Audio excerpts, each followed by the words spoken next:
little tiny mitochondria in every cell. There's typically hundreds of thousands in every cell. Let's take a look at this video.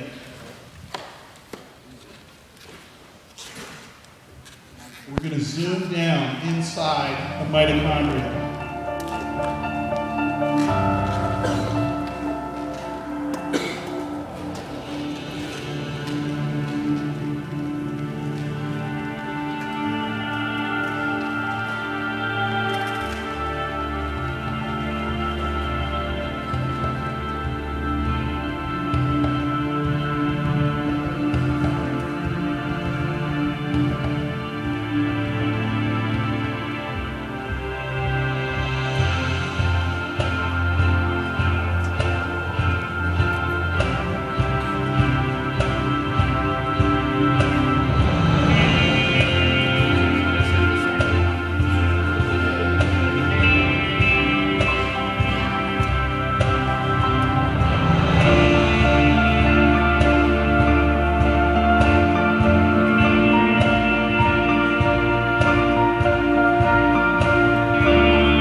I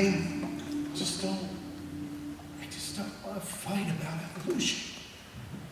I don't want to fight about that. That's terrifying. Terrifyingly cool. That exists, that little tiny world is moving. That is just beyond my wildest imagination, and he spoke that into existence.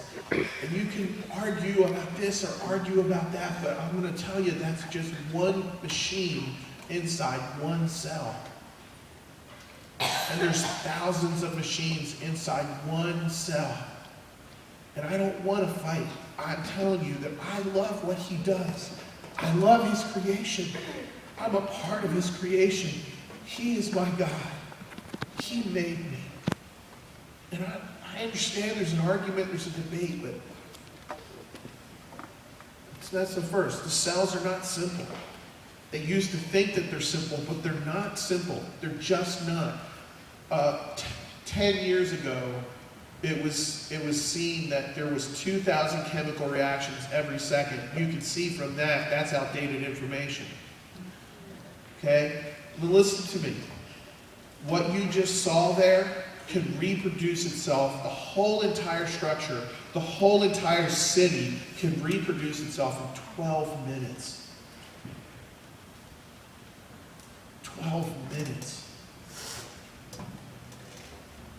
The second reason why I believe in creationism is look at this railroad system here. Look at the rails.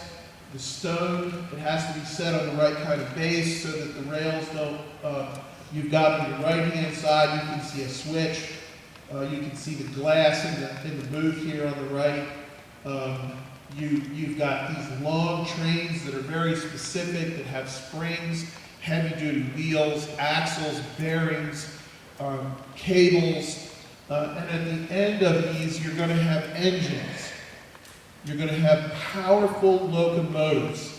The question I have for you is, and I'm not trying to get in evolution's face, the question I have for you is, could this take place by random chance? In other words, could these things be assembled on their own? Let's say the wheels were magnetic and they kind of stuck to each other. You see what I'm saying? Could this have happened on its own? I'm not trying to be catty. I'm not trying to stick it in evolutionist's face. When I see this, I see design, and I see purpose, and I see someone somehow putting these things together. Let's roll this next video, and I think we might be pushing this ahead a little bit.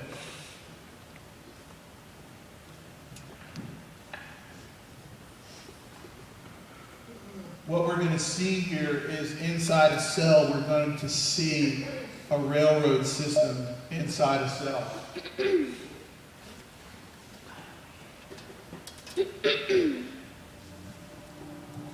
Now, instead of looking at one machine, we're going to look at the whole cell. We're in the blood system right now. We're in the circulatory system.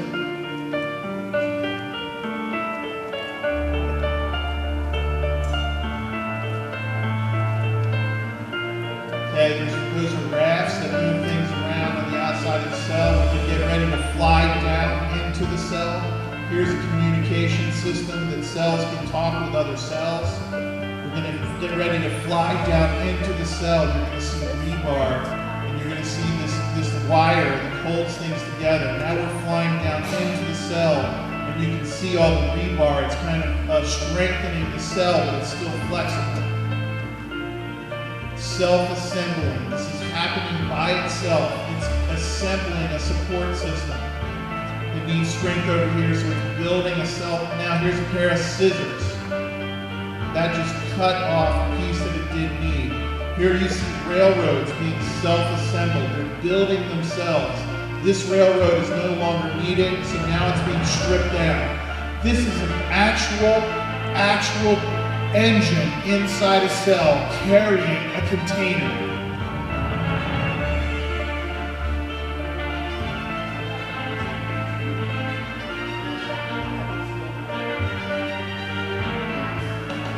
Okay, now we're making cell parts. This is the DNA. This is the information on how to make a cellular machine.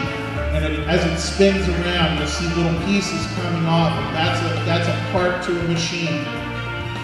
They're starting to hook up and assemble. There's the mitochondria in the back that we just looked at.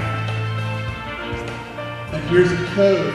You can see the protein coming out, just a building block. It's a piece of machinery. So these are the containers that you see in the background. This is an actual machine. This is not pretend. It's an actual locomotive that is pulling these things down the track.